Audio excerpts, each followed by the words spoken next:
লাকুম ওয়াল্লাহু গফুরুর রহিম। আল্লাহ তাআলা শানু তার বন্ধুকে বলতেছেন, তার হাবিবকে বলতেছেন, আয় হাবিব, আপনি বলেন সবাইকে বলেন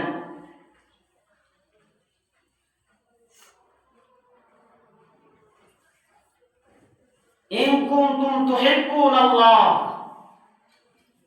কেউ যদি তার রবকে মহব্বত করতে চায়, ভালোবাসতে চায়,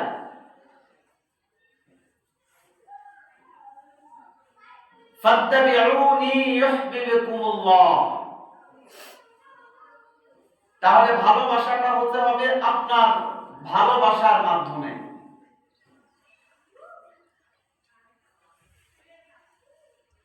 ইউহিব্বুকুমুল্লাহ ওয়া ইয়াগফির লাকুম যুনুবাকুম ওয়াল্লাহু গফুরুর রহিম। যদি আপনাকে কেউ ভালোবাসে তাহলে আমি মালিককে ভালোবাসব, আর নিশ্চয় আমি গফফার, আমি রহমান, আমি করিম, আমি সত্তার। আল্লাহ রাসূলের ভালোবাসা, আল্লাহ রাসূলকে ভালোবাসা মানে আল্লাহকে ভালোবাসা। আর রাসূলের ভালোবাসা কি? রাসূলের ভালোবাসা হইল আল্লাহ নবী সাল্লাল্লাহু আলাইহি ওয়াসাল্লামের রেখে দেওয়া আমানাতগুলো পুঙ্খানুপুঙ্খভাবে আমল করা, তার হুকুকতের বাস্তবায়ন করা, তার সুন্নাত নিজের জীবনে বাস্তবায়ন করা, সুন্নাহ মোতাবেক জীবন পরিচালনা করার নাম হইল রাসূলের ভালোবাসা।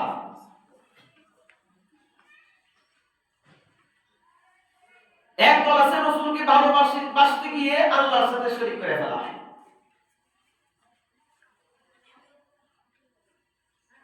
তো এটার নাম রাসূলের ভালোবাসা না, বরংস আল্লাহর সাথে রাসূলকে শরীক করা। রাসূল একজন মানুষ আর আল্লাহ হইল সৃষ্টিকর্তা। যেমন আল্লাহ রাসূল সাল্লাল্লাহু আলাইহি ওয়াসাল্লাম যেদিন ইন্তেকাল করলেন, রাসূলও ইন্তেকাল করেন, রাসূলও দুনিয়া থেকে চিরবিদায় হয়। তার মানে বোঝা যায় রাসূল মানুষ, রাসূল হইল স্পেশাল মানুষ, আল্লাহর সৃষ্টি জীবের ভিতরে সবচাইতে শ্রেষ্ঠ মানুষ। রাসূলগণ আল্লাহ তাআলার সবচাইতে পছন্দের মানুষ হইল রাসূলগণ। আর রাসূলগণের ভিতরে সবচাইতে পছন্দের রাসূল আপনি আমার নবী জনাবে মুহাম্মদুর রাসূলুল্লাহ সাল্লাল্লাহু আলাইহি ওয়াসাল্লাম। সেই রাসূলও কিন্তু মৃত্যু থেকে রেহাই পায়নি। আল্লাহ নবী সাল্লাল্লাহু আলাইহি ওয়াসাল্লাম অসুস্থ অবস্থায় আয়েশার ঘরের ভিতরে শুয়ে আছে।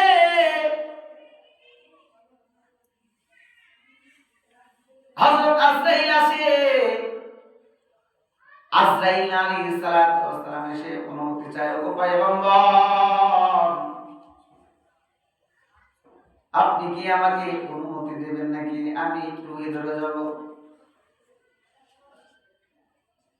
হযরত ফাতিমাকে ডাক দিয়ে কয়, মারে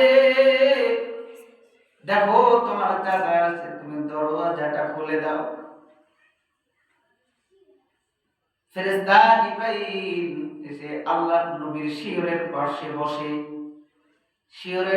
বসে আল্লাহ রাসূলকে জিজ্ঞাসা করে, পয়গম্বর গো, আল্লাহ আমার কাছে পয়গম্বর পাঠাইছেন, আপনি যদি দুনিয়াতে থাকতে চান, ও পয়গম্বর, যতদিন ইচ্ছা থাকতে পারবেন, কোনো সমস্যা নাই, কিন্তু ওই যতদিন ইচ্ছা শেষে একদিন আপনাকে মৌতের স্বাদ গ্রহণ করতে হবে গো পয়গম্বর। আপনি যদি আমার সাথে যাইতে চান আল্লাহ তাআলা শান আপনার দেহ মোবারক এমন জায়গায় রাখবে দুনিয়ার কোনো মাটি নাই, আপনার রূহ মোবারক এমন জায়গায় রাখবে দুনিয়ার কোনো মাটি নাই। আল্লাহ তাআলা শানুর আরশ মহল্লায় আপনার রূহটাকে সংরক্ষণ করে রাখে।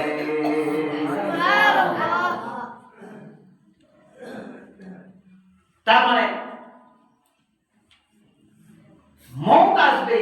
রাসূলুল্লাহ সাল্লাল্লাহু আলাইহি ওয়াসাল্লাম যেখানে থাকতে পারে না, আমরা তো কথাই নেই।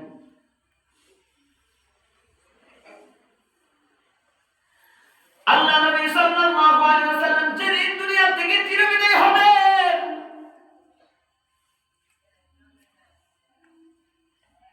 আর কারো কথা নাই, নাতির কথা নাই, ছেলের কথা নাই, মেয়ের কথা নাই, পরিবারের কোনো কারো কথা নাই, শুধু উম্মতের চিন্তায় আল্লাহ রাসূল ব্যতিব্যস্ত। আল্লাহ রাসূল সাল্লাল্লাহু আলাইহি ওয়াসাল্লাম কথা বলতে পারে না, কিন্তু বারংবার একটা শব্দ উচ্চারণ করে, আসসালাতু আসসালাতু আসসালাত ওয়া মা মালাকাত আইমানুকুম।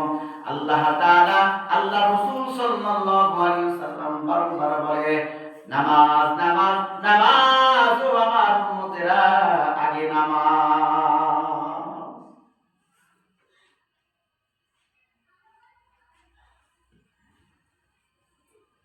নামাজ আল্লাহ জাল্লা শানু প্রত্যেক বালিগা মুসলমান নারীর উপর ফরজ করে দিয়েছেন।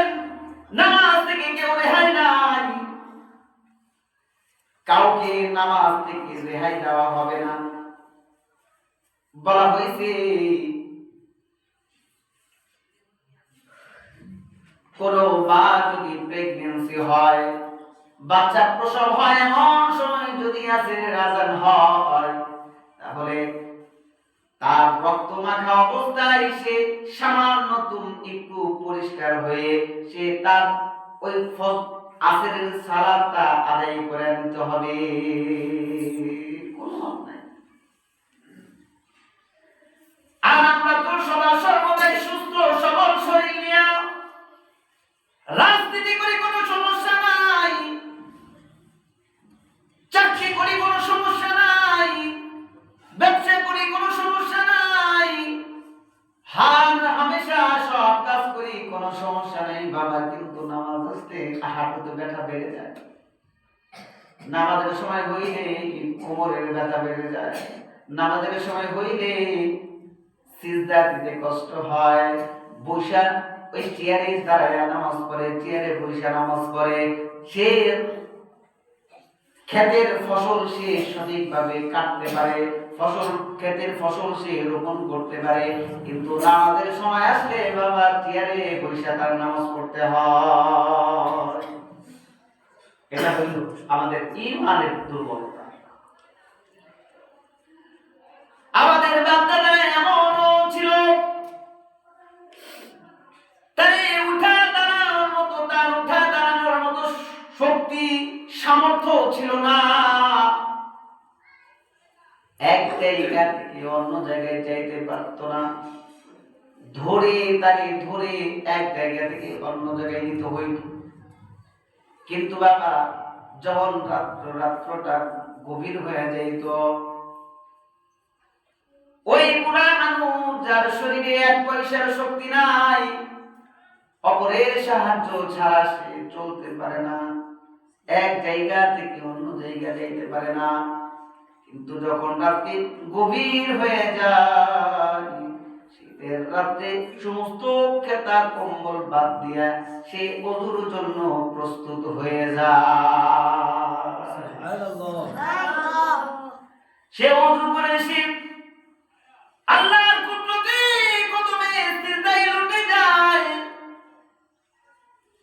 আল্লাহর কুদরতে কদমে দাঁড়ায় যায়, আল্লাহর কালাম করে পড়ে, আল্লাহর সাথে কথা বলে, আল্লাহর সাথে কথা বলার পরে আল্লাহর কুদরতি কদমে সিজদায় যায়।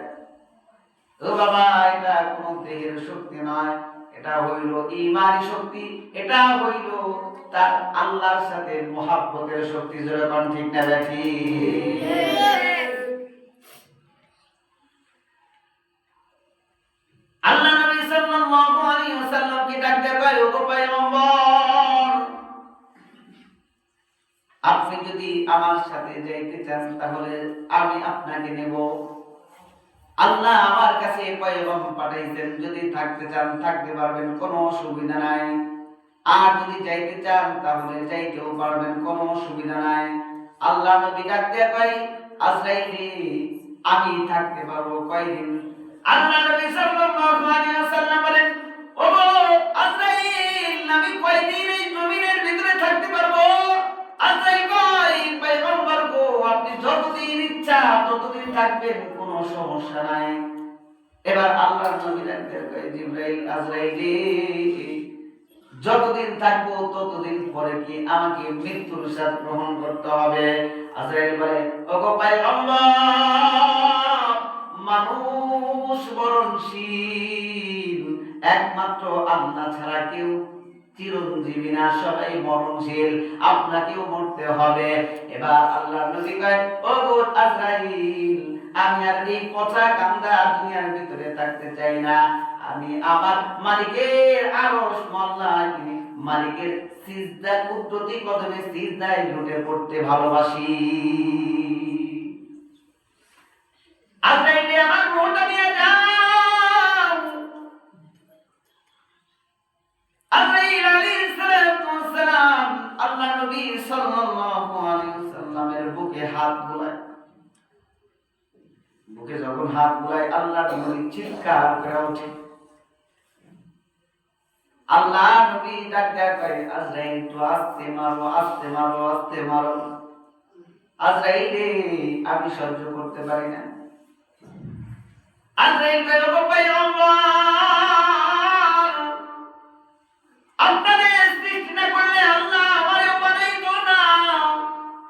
আপনারে আমি ভালোবাসি। ওগো নবী, আপনার প্রেমে আল্লাহ পুরা কুল কায়নাত সৃষ্টি করেছে, আর আপনার সাথে আমি বেদবি করব, এটা হতে পারে না। গো পয়গম্বর, পৃথিবীর শুরু লগ্ন থেকে অদ্যাবধি পর্যন্ত আমি যতগুলা মানুষের রূহ কবজ করেছি, এর চাইতে সুন্দরতম আর এর চাইতে ভালোভাবে আজকে আমি কারো রূহ কবজ করি নাই। আল্লাহ নবী ডাকতে কইল, ওগো আজরাইল, যদি এটাই সর্বশেষ তোমার ভালো আচরণ হয়, তাহলে আমি নবী হওয়া সত্ত্বেও যদি সহ্য না করতে পারি, তাহলে আমার গুনাহগার উম্মত কিভাবে এই মৃত্যুর কষ্টটা সহ্য করবে?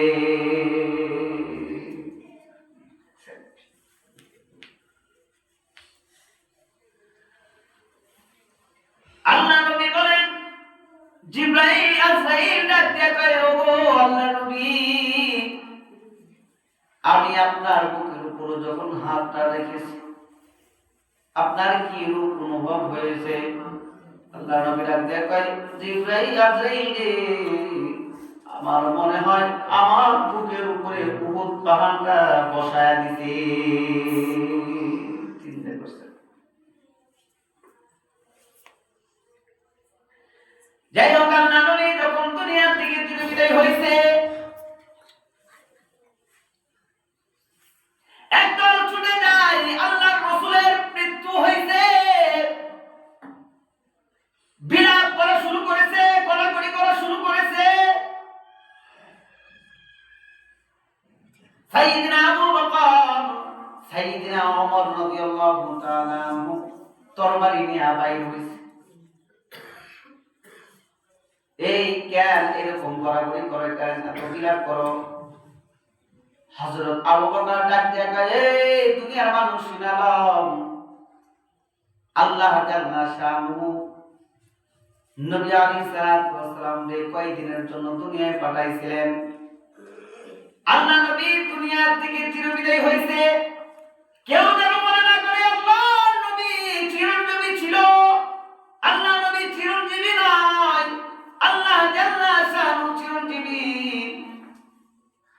উম্মতদেরকে আল্লাহ নবী সাল্লাল্লাহু আলাইহি ওয়াসাল্লামের পরে যার স্থান আবু বকর উম্মতদেরকে শিক্ষা দিতেছে, তোমরা নবীর প্রেমে পড়েছো, কিন্তু এইভাবে নবীকে আল্লাহর সিফাতের সাথে শরীক করো না। মানুষের উচিত নবীর প্রেম প্রকাশ করা, কিন্তু আল্লাহর সাথে শরীক করে না। আমরা তো আল্লাহর সাথে শরীক করে ফেলি। রাসূলকে এমন ভালোবাসাবাসি যে আল্লাহর রাসূলকে আল্লাহর সাথে শরীক করে ফেলি, আল্লাহর রাসূলের সিফাতটা আল্লাহর সিফাতের সাথে শরীক করে ফেলি। এটা উচিত না, এটা ঠিক না। হাসরের ময়দানে এমন মানুষ আসবে, আল্লাহ রাসূলকে ভালোবাসতে গিয়ে তার ঈমানটাও চলে যাবে, কথার মাধ্যমে তার ঈমান চলে যাবে, আচারের মাধ্যমে ঈমান চলে যাবে, কার্যকলাপের মাধ্যমে ঈমান চলে যাবে। যেমন একদল মানুষ ভালোবাসতে গিয়া আল্লাহর সাথে শরীক করে, আল্লাহর রাসূলকে আল্লাহর সাথে শরীক করে। আর একদল আল্লাহর রাসূলকে ভালোবাসতে গিয়া নিজের শরীর ফাড়াফাড়ি করে। আর একদল ভালোবাসতে গিয়া সাইয়্যিদিনা আলী রাদিয়াল্লাহু তাআলা আনহুকে নবীর উপরে স্থান দেয়। আবার আরেকদল ভালোবাসতে গিয়া সাহাবা আজমাইনকে অস্বীকার করে বসে। কত দল দুনিয়ার ভিতরে। একদল ভালোবাসতে গিয়া আল্লাহ রাসূলকে আল্লাহর সাথে শরীক করে বসে, স্থান দেয়, আল্লাহর স্থান রাসূলকে দিয়ে দেয়।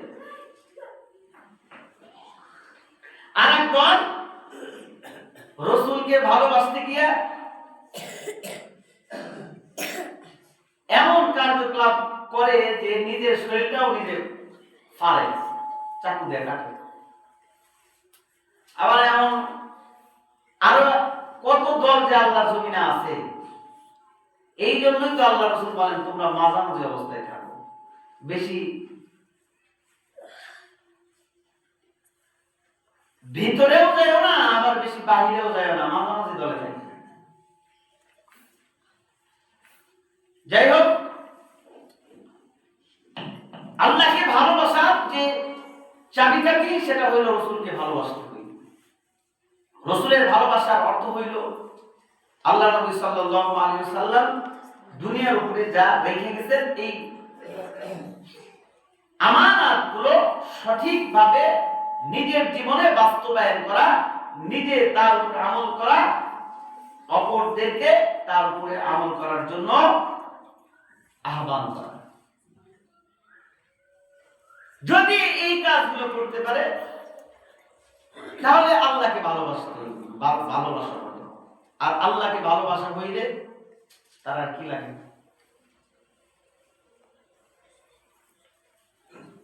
রসুলের আল্লাহকে ভালোবাসার মাপকাঠি হইল রসুল, রসুলের ভালোবাসার মাপকাঠি হইল তার সুন্নাত।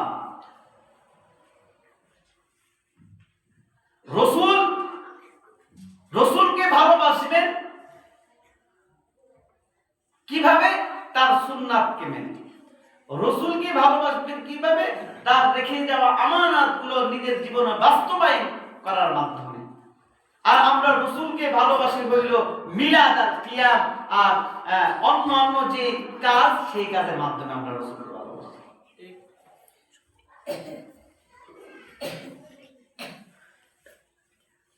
ভাই, রসুলকে ভালোবাসার যে পদ্ধতি সাহাবা আজমাইন অবলম্বন করেছে, ওই পদ্ধতি আমাদেরকে অবলম্বন করতে হবে।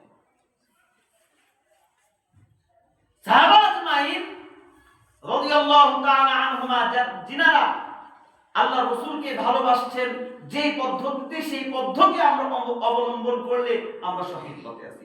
এর চাইতে যদি বাড়াবাড়ি করি, তাহলে ওই যে সাইয়্যিদিনা ঈসা রুহুল্লাহর মতো হবে, তার উম্মতদের মতো হবে। বেশি বাড়াবাড়ি করেছে, তারা সিলমারা কাফের হয়ে গেছে।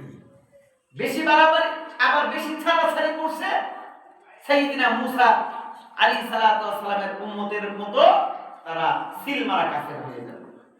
এই জন্য ছাড়াছাড়িও করা যাবে না, আবার বাড়াবাড়িও করা যাবে না। বাড়াবাড়িও খারাপ, ছাড়াছাড়িও খারাপ। মাঝখানের যে পন্থা, ওই পন্থা আমাদের অবলম্বন করতে হবে।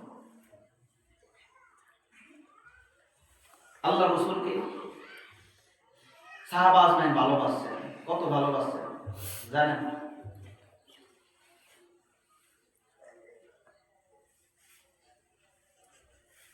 আজ যদি কোন সাহাবা বেঁচে থাকতো, আমাদের যে কার্যকলাপগুলো আমরা ছেড়ে দিছি, কিছু মানুষ ছেড়ে দিছি, আবার কিছু মানুষ বেশি বাড়াবাড়ি করি। যারা ছেড়ে দিয়েছি তাদের প্রতি ওই সাহাবী যদি বেঁচে থাকতো তাহলে বলতো, ধিক্কার তোদের জন্য, রসুল দুনিয়াতে নাই আর তোরা তার সুন্নাতের অবজ্ঞা এরকম ভাবে করিস, ধিক্কার তোদের জন্য। আর যারা বেশি বাড়াবাড়ি করি তাদেরকেও বলতো, এই তোমরা রসুলের ১৬ লক্ষ সাহাবীর দিকে তাকাও, তারা এইরকম তোমাদের মতো বাড়াবাড়ি করছে কিনা একটু তাকায় দেখো। যাই হোক, বাড়াবাড়িও করা যাবে না, সারাসারিও করা যাবে না। আল্লাহ রসুলকে ভালোবাসার সবচাইতে উত্তম পন্থা হইল রসুলের সুন্নাহ মোতাবেক জিন্দেগি পরিচালনা করা, আর আল্লাহ নবী সাল্লাল্লাহু আলাইহি ওয়াসাল্লামের সাহাবা রাদিয়াল্লাহু তাআলা আনহুমা তাদের অনুসরণ করা। আল্লাহর কালাম মোতাবেক জিন্দেগি, আল্লাহ রাসূলের সুন্নাহ মোতাবেক জিন্দেগি পরিচালনা করা, আর সাহাবা আজমাইনদের অনুসরণ করা। সাহাবা আজমাইন এমন সৃষ্টির সেরা, যেমন আল্লাহ রাসূল বলেন, আল্লাহ তাআলা বলেন, ওয়াসাবিকুনা সাবিকুন উলাইকাল মুকাররাবুন, যে আল্লাহ রাসূলের পাশাপাশি যারা তারা সবচাইতে উত্তম। আল্লাহ রাসূলের পাশাপাশি কারা? সাহাবা আজমাইন। এদের চাইতে উত্তম মানুষ আল্লাহর জমিনে আর আসেনি, কখনোই আসবে না, আসেও নাই, আসবেও না। নবী তো আসছে সাইয়্যিদনা আদম থেকে শুরু করে মুহাম্মদুর রাসূলুল্লাহ পর্যন্ত তো হাজার লক্ষাধিক নবী আসছে, লক্ষাধিক নবীর সাহাবীও ছিল। তাদের ব্যাপারে আল্লাহ জাল্লা শাআনহু কুরআনে কোনো কথা বলেন নাই যে তারা এমন ভালো, তারা এমন গুণের গুণান্বিত, এমন গুণের অধিকারী। কিন্তু এই উম্মতের জন্য আল্লাহ জাল্লা শাআনহু ডাইরেক্টলি কুরআনে হাকিম থেকে বলেছেন। যেমন সাহাবা আজমাইনের গুণ ছিল নিজে না খেয়ে অপর ভাইকে খাওয়ানো। সাহাবা আজমাইনের গুণ ছিল নিজে না খেয়ে অপর ভাইকে খাওয়ানো। এরকম ইতিহাস পাওয়া যায় না যে কোন নবীর উম্মত নিজে না খেয়ে অপরের খাওয়াইছে, বরং অপরেরটা আগে খাওয়ার চেষ্টা করছে। সাহাবা আজমাইন এমন মানুষ, আল্লাহ সৃষ্টি জীবের ভিতরে সবচাইতে সেরা সৃষ্টি হইল মানুষ, আর মানুষের ভিতরে সবচাইতে সেরা মানুষ হইল নবী আলাইহিস সালাতু ওয়াস সালাম। আর নবী আলাইহিস সালাতু ওয়াস সালাম দের সবচাইতে প্রিয় মানুষ হইল নবী আলাইহিস সালাতু ওয়াস সালামের ভিতরে সবচাইতে প্রিয় মানুষ হইল আল্লাহ নবী সাল্লাল্লাহু আলাইহি ওয়াসাল্লাম। এবং আল্লাহ নবীর পরে হইল আল্লাহ নবীর সাহাবাদের স্থান। নবী হিসাবে কিন্তু নবীর পরে নবী হিসাবে, যেমন ধরেন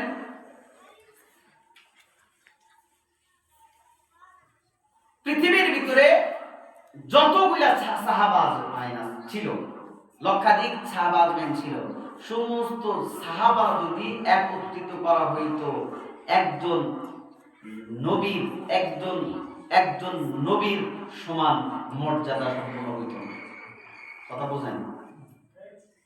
তাহলে নবীদের মর্যাদা সবচাইতে উঁচুতে।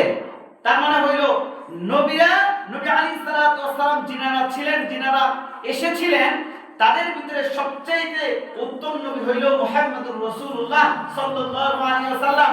আর নবীদের সাহাবাদের ভিতরে সবচাইতে উত্তম সাহাবা হইল নবী মুহাম্মদুর রাসূলুল্লাহ সাল্লাল্লাহু আলাইহি ওয়াসাল্লামের সাহাবারা। কথা বুঝছেন? যদিও সাহাবা নাই, যদিও তাবিনা নাই, যদিও আইম্মায়ে মুজতাহিদিন নাই, যদিও খোলাফায়ে রাশিদিন নাই, পীর গাউস কুতুব ওলি আবদাল নাই, কিন্তু উলামায়ে ইকরাম এখনো জীবিত আছে। উলামায়ে ইকরামের দেখানো পথ অনুসরণ করা হইল সাহাবা আজমাইনের পথ অনুসরণ করা।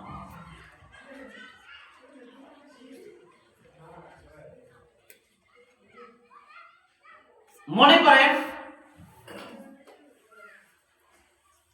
একটা বাসের ভিতরে যে ড্রাইভার আছে, ওই ড্রাইভার যেভাবে চালায়, এখন যাত্রীর ভিতরে যদি কেউ কয় এই তুমি এত আস্তে চালাও কেন, আমি চালাবো তুমি দূর সিট থেকে ওঠো, তো সে যদি চালাইতে যায় তাহলে নির্ঘাত সে পথভ্রষ্ট হয়ে যাবে, নির্ঘাত মৃত্যু পথের যাত্রী হয়ে যাবে। ড্রাইভার যেইভাবে চালায় সে তার ওস্তাদ থেকে শিখছে, সেই ওস্তাদ তার ওস্তাদ থেকে শিখছে, সেই ওস্তাদ তার ওস্তাদ থেকে শিখছে, এইভাবে করতে করতে করতে করতে অনেক দূর পর্যন্ত গেছে। ড্রাইভারের শুরু থেকে চলে আসছে। ঠিক ওই রকম আম মানুষ যদি চিন্তা করে আমরা উলামায়ে ইকরামের অনুসরণ কেন করব, আমরা উলামায়ে ইকরামের অনুসরণ কেন করব, আমরা নিজেরাই পথ সৃষ্টি করে আমরা নিজেরাই ওইভাবে চলবো, তাহলে এটা গোমরাহির পথ। উলামায়ে ইকরামের পথ অনুসরণ করতে হবে। উলামায়ে ইকরাম পথ অনুসরণ করেছেন তাদের ওস্তাদদের, তারা অনুসরণ করেছেন তাদের ওস্তাদদের, তারা অনুসরণ করেছেন তাদের ওস্তাদদের, এইভাবে নবী মুহাম্মদুর রাসূলুল্লাহ সাল্লাল্লাহু আলাইহি ওয়াসাল্লাম পর্যন্ত চলে গেছে। এই জন্য আমাদের মূল কথা হইল নবী আলাইহিস সালাতু ওয়াস সালামকে ভালোবাসা। তে ভালোবাসার মূল চাবিকাঠি হইল কি? সুন্নাহ এবং আল কোরআন এবং আল্লাহ রাসূলের সুন্নাহ, আর আল্লাহ রাসূলের রেখে আসা সাহাবা আজমাইন যদিও বেঁচে নাই, কিন্তু তাদের আদর্শ, তাদের কাজ কর্মগুলো এখনো বেঁচে আছে, কিয়ামত পর্যন্ত বেঁচে থাকে। আমাদেরকে আল্লাহ নবী সাল্লাল্লাহু আলাইহি ওয়াসাল্লামের সাহাবাদের অনুকরণ করতে হবে। তাদের রেখে যাওয়া পথগুলো আমাদের অবলম্বন করতে হবে। আমরা নিজেরা পথ অবলম্বন করলে হবে না, আমাদের চাইতে যারা ভালো জানে তাদের থেকে আমাদের শিখে আমরা আমাদের পথ অবলম্বন করতে হবে।